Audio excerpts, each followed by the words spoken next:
first things first, let's go ahead and jump into clickbait for this episode. And this one, I really am excited to talk about for multiple reasons. One, we're all fans of this guy. And I when this broke early on in the week, I was like, oh, I cannot wait to talk about this with you guys, just because it brings up, I think, a lot of great fun conversation tidbits, and just, I think, kind of also maybe the state of wrestling as a whole. I mean, there's just so much to get into, so let's just jump right into it. So earlier on this week, Nick Aldis had a conflict with Bruce Prichard. Bruce Prichard is the current creative director for WWE, overseeing both Raw and SmackDown, and he's also the host of his podcast, which is called what Richard, Something to Wrestle. Yes, Something to Wrestle. Bruce Prichard. Yes, okay, that's what it is. Sorry, I don't actually, but so I don't actually listen to it regularly. So, but I know that podcast has been around for a while now. It's very popular. He does it with Conrad Thompson, aka Ric Flair's son-in-law. So it's the Podfather. The Podfather. So there's I guess what it was last week on their episode. I tried finding the clip.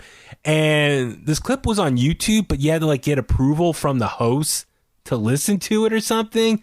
I was a little confused. So I actually haven't had a chance to listen to Bruce Prichard's episode about this. Long story short, during the course of the podcast, he was talking about Nick Aldis and says he doesn't have the it factor, which then Nick Aldis got word of this and it kind of set him off. He went on Twitter just to kind of rant about it. And made a video. Yeah, made a video, and then he said he's going to go on Busted Open Radio the next day to really react to this and kind of tell his side of the story and respond to Bruce Prichard. And Nick Aldis went on Busted Open Radio the next day, and you can listen to that podcast on their podcast page. Subscribe to them; they do an awesome show. And there's a lot to break down here. Trying to think what's the easiest way to react to all this. There's a lot that Nick Aldis brought up in the course of his, he pretty much did I think about 30 minutes with them. So I guess I'll save kind of the breakdown. Richard, let me ask you this. What was your kind of initial thoughts about this whole confrontation between Nick Aldis versus Bruce Prichard? My initial thought is that neither one of them are wrong. Okay. I was watching Impact then. Nick wasn't Nick. Nick was Magnus, and Nick was kind of boring. He was a great wrestler, but his personality didn't come through. Mm-hmm. Nick Aldis, as the NWA representative and champion, is a completely different person than what Bruce Prichard dealt with. Yeah. And I don't think that Bruce has seen what Nick has been doing the last few years. Yeah. Because, he's had other things to do. So I think that if Nick took a good look in the mirror, and I love Nick Aldis, he's probably my favorite world champion for any company right now. So I'm not taking shots. Okay. But I just think it's maybe a misunderstanding or a sensitive subject for Nick on this. But I think, it's giving Nick some publicity at the same time. And he made a really cool video. So yeah, if you haven't seen it, go find him on Twitter, Instagram, Facebook, and check out what Nick Aldis has been doing.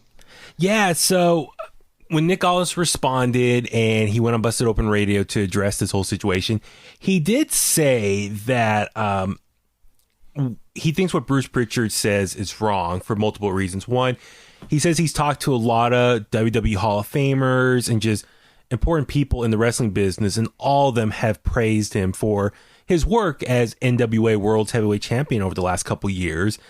And the fact that so Nick Aldis also said that he called Bruce Prichard directly to kind of ask him, dude, what the hell? What's going on? And Bruce Prichard tried to backtrack, says, oh no, I'm just talking that statement, I was referring to you back when you were Magnus and you were TNA World Champion. I'm not talking about you now. And then Nick Aldis went on the Bust Open Radio and said, well, that's all BS, because one, he kept referring to himself as Nick. And then the clip that they release, it's a photo of Nick Aldis holding the NWA's World Heavyweight Championship. And he says the same championship that Harley Race, Ric Flair, the long list of people who've held that title. And it's an image of him, recent image. It's not as Magnus. It says Nick Aldis, has the NWA World Champion in it, the title in the photo. Also, it says Nick Aldis. It doesn't say Magnus. So but you would have to do that if people are going to understand who it is. Because I think more people know him as Nick Aldis now than they would as Magnus. Yeah, so I think this is where he's a little sensitive on the subject. But I mean, at the time too, Nick is only 33 years old right now. Wow. He's not even in his prime yet. So if he's dealing with a 28, 27-year-old at the time, who's still trying to figure this out, I think it's a misunderstanding. I love both Bruce and Nick, and hopefully they can get past this because they're great, and maybe they'll work together again someday. And that's the thing. Also, is keep in mind he even told Bully Ray in the interviews, like, listen, if this was a few years ago, I might have handled this even much more differently than I am now. But yeah, I think to a certain extent he does have a little bit of a thin skin here. But I think he's also just very. What's the word? I'm sure. I think he's got a lot of time on his hands right now too. Yeah. So, because people seem to be a little more sensitive to stuff like that, where when you're busy, it's like, I don't care. It's Bruce Prichard, whatever. Well, so Nick started kind of venting, and he says, well, if that's the case, if you're just talking about the Magnus character, you have obviously not been paying attention to what I've been doing the last few years with the NWA. So he's calling Bruce Prichard out, saying, obviously you do not keep track of pro wrestling outside of WWE. Which Bruce is a very busy guy, running two shows, and I get it why he might not be able to. And then he took a shot at Bruce Prichard and saying, listen, when you were in charge of TNA, we were down to just 1 million viewers a week. And so the bad ratings were because of you. But once you were gone and I was world champion by the end of that year, our ratings went up back to like 1.5 million or something. And he says, oh, that's similar to what you're making right now for the Raw's rating. So he was taking a shot, just constantly referring to pissed. Yeah, whenever Bruce Prichard's in charge, ratings go down. So he's trying to dig at Bruce Prichard and get back at him. And he also added that Nick, I guess, as you say, he's very defensive, I think, as his current run as NWA World Champion, and how much time and effort it's taken him to get to where he's at now and kind of reform and rechange who he is and people's perception of him. And he made a reference, he makes 6 figures now, and he knows not a lot of guys on the roster make that amount, but he felt he earned that. He's not bragging, but he's just referring to he's earned that, because he said when he was working with Billy Corgan, the first 6 months, he wasn't making a salary off Billy Corgan. He says, listen, I'll just make my money off independent bookings. I'll represent the NWA. I'll carry the championship around, defend it all over the place. I just want to prove to you that I'm a big draw. And so he did that without making extra money from NWA for 6 months. And he said he made a lot of good money. He was making a lot of good business. So once 6 months hit and he finally told Billy Corgan, listen, look, I think I proved my worth to you in the NWA. Now you can start paying me a salary. And that's where that started. And then he also later on said, even during this pandemic, he thinks the reason NWA is still making at least 5 figures each month during this pandemic is also because of him. And he said he's not bragging. He's just trying to show how much work he's putting into the NWA, how much it means to him, and how much he's trying to help NWA just be a profitable promotion. And I respect that. I really do. And listen, I know it takes a lot of work. Also, he also said, listen, if I left the company right now, then NWA would be in trouble. Sure, there's a lot of people coming and going right now. It doesn't hurt the company as bad. But if I was to leave, then the company would be in trouble. So I agree. Yes, absolutely. So there's a lot to break down here. And just for time's sake, we won't get into all super into it. But I'll just say this. When Bruce Prichard says Nick Aldis doesn't have the it factor, listen, I didn't hear the episode, so I didn't hear the full explanation of Bruce Prichard. Yeah. I'm a fan. And like, for me, if you put yourself in a time bubble like Prichard did, he's not wrong. Magnus was boring. Okay. Like the British Invasion tag team was really good, but like he didn't have to use his personality. Okay. So I think, because, with something to wrestle with, they take apart a piece of time and they dissect it. Gotcha. So that's what the episode was on. And at the time, Nick wasn't doing much, and he wasn't exciting. And even when he was TNA World Champion, you could tell that the company was was forcing him on the audience, and no one wanted to see him beat Sting and Kurt Angle at the time. Yeah. Because he wasn't doing anything, and then all of a sudden he's beating the legends. Yeah. Yeah. I mean, they're good matches now. If you go back and watch him now after seeing what he does now, it's different. But at the time, I remember feeling like, well, what the hell is this? Okay. So you just saying that, I'm glad you brought that up, because I did not interpret the whole thing. I'm just going, which I'm assuming a lot of people who are seeing these comments are just reading just that one line about, oh, he doesn't have the it factor. Oh, and just they're going mad crazy. Because what I interpret that was, listen, Bruce Prichard, he's a very influential person in the wrestling business from his almost in and out of WWE. Exactly. For the last 30 plus years, his work in Texas in the 80s. The Houston territory. Yeah. I mean, he comes from the Paul Bosch territory, you know. But with that being said, and he's had run in TNA and other promotions. So what I'm saying is, his podcast is very popular as well. So his word carries a lot of weight for the wrestling fans. So whatever he says something when he's critical of someone, it can be that weight can go, it can go a long way. And I think that's also why Nick Aldis was upset. He's like, listen, if you're trashing me, like, that really hurts my character moving forward, especially what I'm building right now.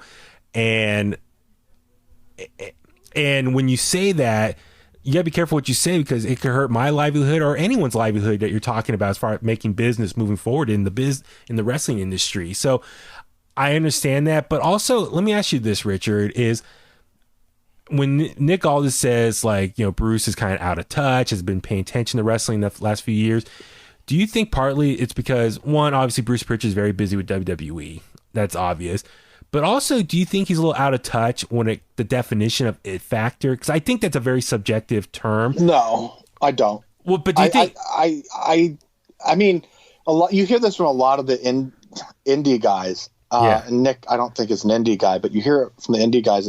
Well, the New York doesn't know what's going on everywhere else, and it's just kind of like they're busy. Like you run that many hours of television and behind the scenes and documentaries, and then you're supposed to have time. We barely have time to cover 4 shows on this podcast, so it's like you're expecting someone to write a show, run a show, and then go find some indie shows to watch or other shows to watch. Yeah. I mean, it's not fair because you have more time than he does. Yeah, exactly. Well, also what I'm getting at is, for me, I would love to hear Bruce explain more his definition of the it factor, because what I'm getting at is, I think because he spent so much time around Vince McMahon, I wonder the influence of Vince McMahon has carried over to him. And so his definition of it having that star power is because of what he's picked up from Vince McMahon.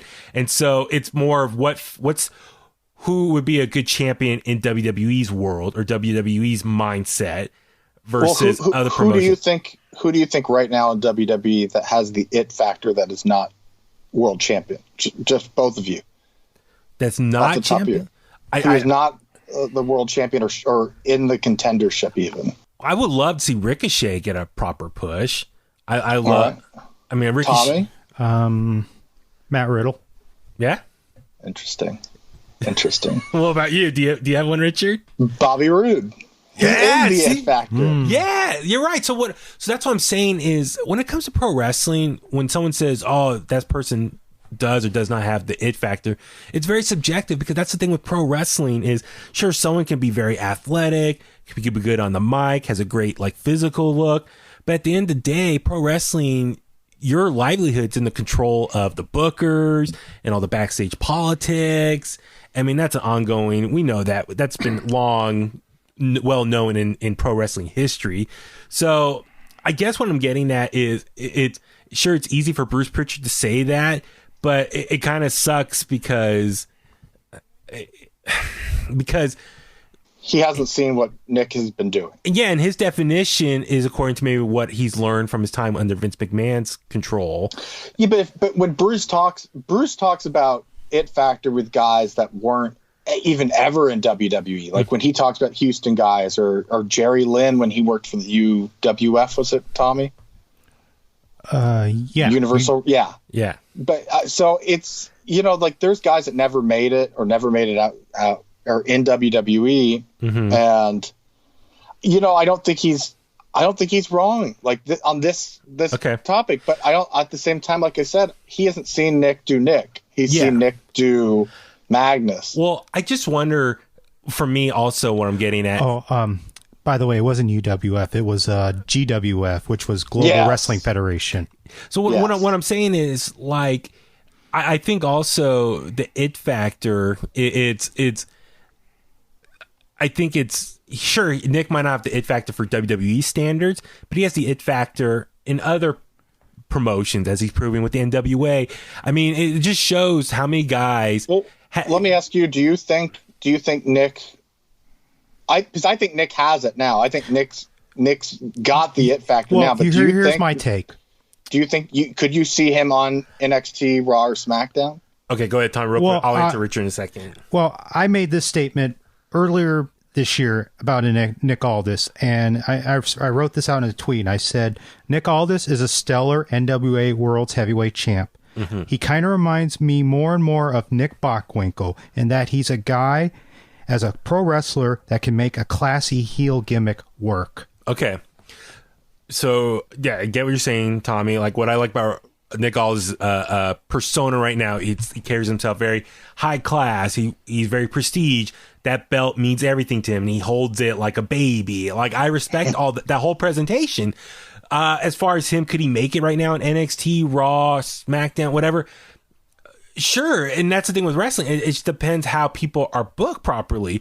Sure, if he walked in right now, could he main event WrestleMania? No, he can. He's not over with the WWE universe, but it takes time to if they brought him in and built him up properly.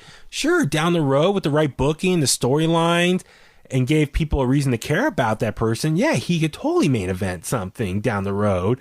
I mean, how many times WWE has their it person or the chosen one per se, and they force it down our throats, and we don't like them? You know, for example, like Roman Reigns. I mean, John Cena at times. Like, there's been guys who WWE handpicks as their champion, and they force it down our throat, and we don't fully buy into it. So what I'm saying with Nick Aldis is, yeah, sure. If he was to ever come to WWE, I think he could get that it factor, but it depends on how the booking powers that be treat him and give him the proper storylines and just how they properly treat his character. So I think if he walked in the door tonight on Monday night, yeah, and he's got the same character, do you think that character could get over? And if so, at what level? It doesn't have to be main event. I mean, he can like approach. I could see him and Alistair. I could see him and Seth, and I could see him and Drew. Mm-hmm. Easy, him and Drew, because they probably have wrestled. So yeah. I could see him as well as with Timothy Thatcher. Yeah, no. I'm just saying, like, yeah, sure, he can walk in and be like, listen, like, AJ Styles, I mean, you're just mocking that IC title. Do you know how prestige that championship is? Like, yeah. I deserve a child. I would treat that like as close as like my child or something. Like, I don't know. I'm trying to think of a way how they could present it. I'm just saying, like, anyone, I think potentially can have that it factor if treated properly. I guess that's what I'm ultimately getting at is like Nick Aldis. Sure, yeah, back as Magnus, yeah, it probably sucked, but what he's been doing now, and to his credit. I don't think that's right though, because you look at WWF in the 80s, and I'm going to use the Bruce Prichard model here, the it factor thing, with compare what Dusty Rhodes did with what people say is a bad gimmick but everyone talks about, and what Terry Taylor had with the Red Rooster. Yeah, it's like Dusty embraced it, got it over. Yeah, people loved it. That's the it factor. You get anything. Kurt Angle and being able to be a wrestling machine, and then also being able to make you laugh your ass off by putting on a tiny cowboy hat and singing "Kumbaya." You know, like you can be that guy that's on the morning TV shows and then go do Conan O'Brien at night and be a little bit dirty or whatever. Okay, so you're saying the it factor is being able to take whatever's presented to you and make it work, get it over, because you just naturally have that gift of being awesome performer. Yeah. And Okay. that's why they call them superstars and Okay. not wrestlers. Okay. Because you're able to be plug and play. Okay. No, I'm glad you brought that up. And I think that's something I'm glad we're having this discussion, because I think a lot of wrestling fans don't take the time to really dig deep into this conversation about it. And then the other thing too is like, sure, and that's the other great thing about wrestling is if you don't make it in WWE, there are other ways to get over in other promotions. So he's proving, yeah, he's getting over in NWA. There's guys getting over in AEW. We've seen in the past in WCW, ECW. Like, sure, you might not fit the mold that WWE wants, but don't let that detract you from thinking you can't have a long run in the business and be successful. You can go other places, reform yourself, or it's just a different, standards or way of how their business is run that you can work. And you have your own leeway as well. And that's the thing. It's just, I think the great thing about this situation, it just really opens up the conversation of like what it takes to work in WWE and what it takes to work in other places outside of WWE. And I think Nick Aldis is proving, okay, sure, I might not fit WWE standards of the it factor, but I can be successful elsewhere. And he's doing it right now with his salary and what he's doing for the NWA. My only concern, and just to kind of wrap it up, is Richard, is with that being said, like the amount of work and time and energy he's putting into the NWA to make it a successful product, and he's been the champion, now 2 very long reigns, except for the 6-week period that Cody Rhodes was champion. He's been champion for a few years now. And from the interviews I've heard, I mean, the initial like core group was Billy Corgan, Dave Lagana, and Nick Aldis. So the 3 of them were kind of like the overseers of NWA. With that, the fact that he's making probably one of the biggest salaries for NWA, he's one of the main like creative minds behind it all, and he's the champion. Like, do you see him dropping that title anytime soon? Like, I feel like because of his power, his position, he can easily just what's the word? Well, they were about hold the to title have for a long time. They were about to have the Crockett Cup, and he was going to take on Marty Scurll for the belt, and I was pretty sure he was going to lose it there. See, that's what I was thinking too. It was title versus income, essentially. Yeah. So because it had Marty lost the match, then he'd have to pay Nick what the gate was, which was all the seats in the house. Yeah. So I think Marty was kind of guaranteed to win it. Plus, Ring of Honor never made Marty the world champion there, so it was kind of like, all right, well, you can be the world champion here and still be with Ring of Honor and, do some business. And he's like the head booker for Ring of Honor, so a lot of people would criticize him. Oh, if he was to ever win the Ring of Honor championship, you just put yourself over. So I think it's a good way of him having a world championship, but not the main one in his main promotion. But yeah. So that's my only concern is Nick Aldis might keep himself champion for a long time, maybe just to prove a point to everyone that he's a good champion. I don't know. I think Billy Corgan's smarter than that. Yeah. So it'd be interesting to see how this moves forward. But like, I think we all agree, we love Nick Aldis. We think he's great for the NWA and what he's doing for it, and we respect everything he's been doing for that company, and just respect that he's taken the last few years to kind of transition and reform himself at this newer gimmick as a world traveling champion, a workhorse. And whether, that would ever translate to the WWE's it factor, who knows? I mean, that's what makes a great debate right now. If NWA started up tomorrow, how long would you keep the belt on Nick for? Like just to reestablish everyone, and like what? And this is, I don't have an answer. I'm just curious what you think would be a respectable amount of time, because I don't think they should restart and he lose it right off the bat. You know what I mean? I think you need some. I mean, he should be champ for a while just to create some, be stable. At least 6 months. 6 months. I'd say 6 months. But then, like when you have a big show, then obviously you have a major title change. So that's what gets people talking. He needs competition, challengers. Yeah, that's the thing. It's a matter of just how long it takes to build up competition for him. A credible, threat. Very much like we talked about previous episode with Randy Orton, Drew McIntyre, and if Randy was champion, who can be a legit baby face to go after him other than Drew McIntyre. So I mean, that's the thing. It's a great discussion, I think, in general, of like, what is the it factor? Is it by WWE standards? Is it by other promotion standards? what do you look for? I know it's subjective. I mean, that's why I don't want to see Nick Aldis upset, but nonetheless, this whole situation, I was excited. Just it brought up, I think, a very fun, interesting conversation point. So, I mean, hopefully everyone in cooler heads will relax, and I would love to see NWA get back to making new episodes of NWA Power, just so we can see more of Nick Aldis as the world's heavyweight champion.